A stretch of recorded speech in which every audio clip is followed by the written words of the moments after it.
Welcome to Crafting with Kids, and today I'm going to show you a few tips and tricks on how to do some cat rock painting. This isn't about making the best picture of a cat on a piece of rock. It's more about how to have fun with your kids and a few tips while doing so. So the first thing I would suggest is after you wash your rocks, I just wash them with just soap and water. And then you want to paint the entire rock with a base color.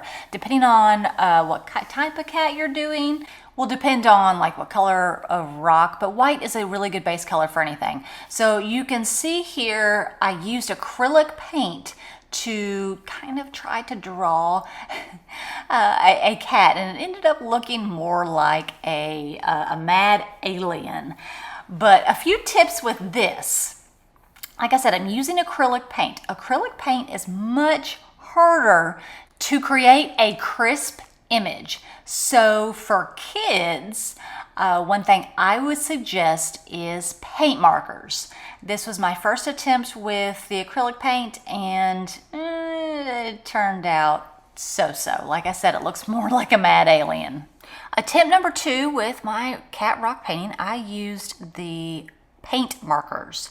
Y'all, paint markers is where it's at if you're painting rocks and you're trying to do something a little more specific and a little more detailed.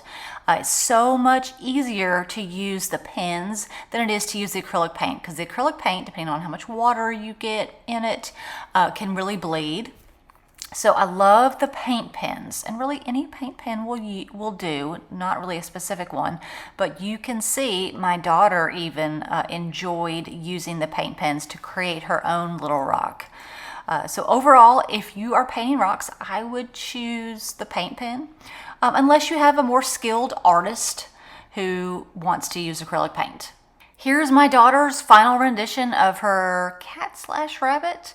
Either way, I hope you've learned a few things, and definitely if you're looking for more detailed, use those paint markers. And thanks for watching, guys. Have a great day.